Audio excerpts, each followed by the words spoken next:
Hello! So, kakain tayo ngayon. Lunch pa lang namin. So, ito na rin yung breakfast namin kasi paano ba naman weekend ngayon. So, ngayon lang kami late na kaming nagising. Late na rin na malingki.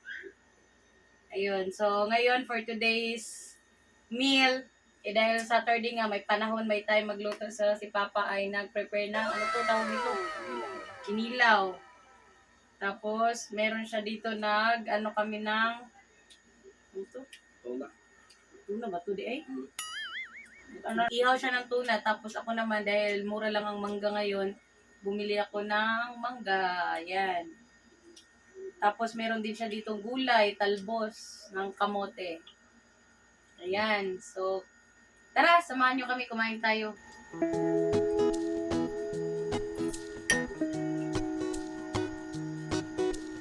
Ano pala? Ito kaya pala ano? Yan, sarap na kinilaw niya guys. So, gusto ko ba ito ka? Yan o. Ngayon lang kami ulit makain ng kinilaw.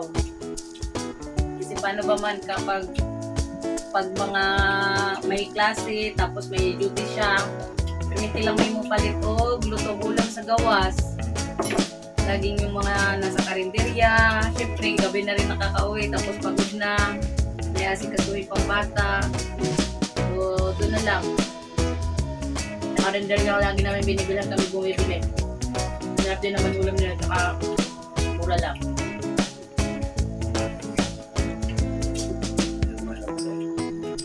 Dapat alundinan mo tangkong.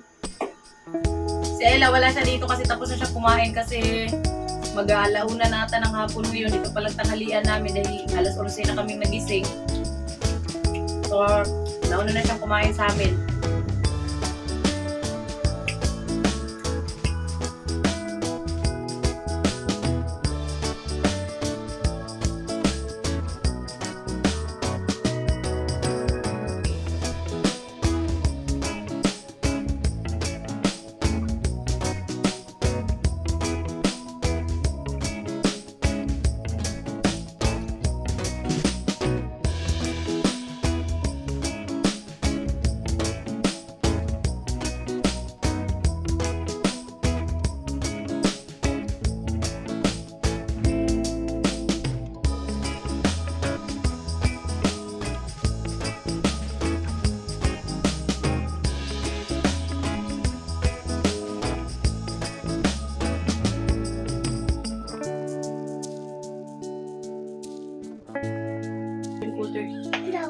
Kasi so hot.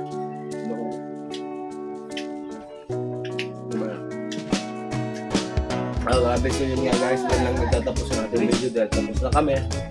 Kita nyo naman kung paano mga gutom. Walang almusal kasi dahil sila kami para sa ano.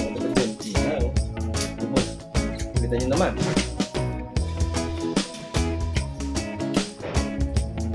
Napangagas pa. Pamangga ka ba? Mangga ka ba? Dahil Kaya pala kapag nakikita kita, para ang sarap mong lapakin. Mali. wala ka ba? Bakit? Kasi manggagamit ka eh. Manggagamit pa ako, hindi naman ako manggagamit. Ano nga? Tapos na.